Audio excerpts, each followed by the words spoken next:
சர்க்கரை போடாமலே தித்திக்கும் coffee, tea, halwa, ice cream தயாரித்து அசத்துகின்றனர் சென்னை வாசிகள். சர்க்கரையை விட பன்மடங்கு இனிப்புத்தன்மை கொண்ட இனிப்பு துளசியே இதற்கு காரணம். சர்க்கரை வியாதிக்கு அருமருந்து என்பதால் வீடுகள் தோறும் இனிப்பு துளசி வளர்க்கும் ஆர்வம் அதிகரித்து வருகிறது. முள்ளை முள்ளால் எடுக்க வேண்டும் என்பது பழமொழி. சர்க்கரை நோயை இனிப்பால் விரட்ட வேண்டும் என்பது புதுமொழி. இனிப்பு துளசியின் வரவே இதற்கு காரணம். மனிதனின் அன்றாட உணவு முறையில் முக்கிய பங்கு வகிப்பது சர்க்கரை. கரும்பில் இருந்து பிரித்தெடுக்கப்படும் சர்க்கரை அதிக கலோரி கொண்டது.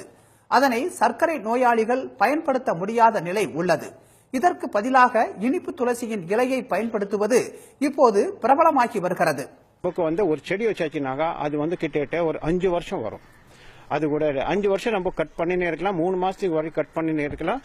அது அப்படியே இலையை காய வச்சு நம்ம ஏற்கனவே சொன்ன மாதிரி காய வச்சுட்டு நம்ம எப்படி நம்ம யூஸ் பண்றோமோ யூஸ் பண்ணினே இருக்கலாம். அது ஒரு இதுக்கு இந்த வருஷத்துக்கு 10 மாசம் ஒன்றும் பிரச்சனை இருக்கா. இந்த 2 மாசம் இந்த வெயில் காலம் இருக்கு இல்லையா, இந்த மாசம் அப்பப்போ கொஞ்சம் ஸ்ப்ரிங்க்லர் பண்ணணும். 2 தொட்டியில 3 தொட்டி வீட்டுக்குள்ள இருந்தாலே போதும். நமக்கு பெருசா ஒன்றும் தேவையில்லை. நிறைய நம்ம வாங்கிட்டு இது பண்ணோம் கிடையாது. ஸோ நமக்கு 100% சுகரை நம்ம இது பண்ண தேவையில்லை.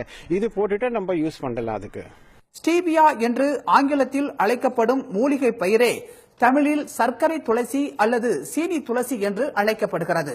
பராகுவே நாட்டை தாயகமாக கொண்ட செடியின் இலை இனிப்பு தன்மை கொண்டது.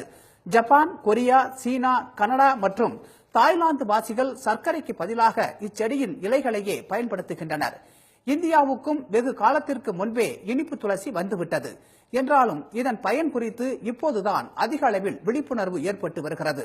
இந்த துளசி செடியை காட்டிட்டு இது யூஸ் பண்ணி பாருங்க, சுகர் டேஸ்ட் வரும் அப்படின்னு சொல்லும் போது நாங்க யூஸ் பண்ணி பார்க்கும்போது சுகரோட ரொம்ப டேஸ்டா இருந்தது. ரொம்ப ஆச்சரியமா இருந்தது. இந்த நாட்டுல இந்த மாதிரி செடி கூட இருக்கான்றது ரொம்ப ஷாக்கிங்கா இருந்தது. இங்க உள்ள எல்லா செடியும் நாங்க பார்த்திருக்கோம். ஆனா இந்த செடியை ரொம்ப டிஃப்ரெண்ட். யாரும் நம்ப முடியாத அளவுக்கு இது ஒரு ஆச்சரியமா இருந்தது.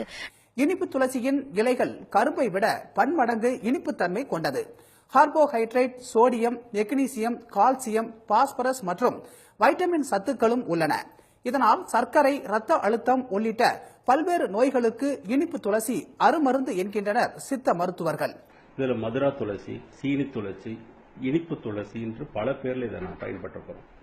ஒரு மனிதனுக்கு 4 மில்லிகிராம் வீதம் ஒரு நாளைக்கு அவருடைய வெயிட்டுக்கு தகுந்த மாதிரி 4 மில்லிகிராம் சாப்பிட்டுட்டே வந்தாக்கா அவருக்கு கேன்சருங்க நோய் வராம தடுக்குதுங்க. ரெண்டாவது, இன்னைக்கு சுகர் உள்ள பேஷண்ட்டுகளுக்கு நிறைய இனிப்பு எடுத்து சாப்பிட முடியல. அவங்களுக்கு அது ஒரு ஆன்சைட்டி, மன அழுத்தமாவே இருக்காங்க. என்னடா சுகர் சாப்பிட முடியலையே, ஒரு இனிப்பு அவங்களுக்கு சீனி துளசி அதனுடைய பயன்பாடை செஞ்சு செய்யக்கூடிய இனிப்பு வகைகள் மிக சிறப்பாக இருக்குது. ரெண்டாவது பாத்தீங்கன்னாக்கா இன்னைக்கு கொலஸ்ட்ரால் என்ற ஒரு நோய் இன்னைக்கு மனித சமுதாயத்தில் மிக பிரச்சனையா இருக்கு. அவங்க இந்த சீனி துளசிங்கிற இலையை 2 இலை டெய்லி சாப்பிட்டு வந்தா கொலஸ்ட்ரால் குறையுது. காஃபி, டீ மட்டுமின்றி ஐஸ்கிரீம், சாக்லேட், பிஸ்கட் போன்ற இனிப்பான உணவுப் பொருட்களையும் இனிப்பு துளசியை பயன்படுத்தி தயாரிக்கலாம்.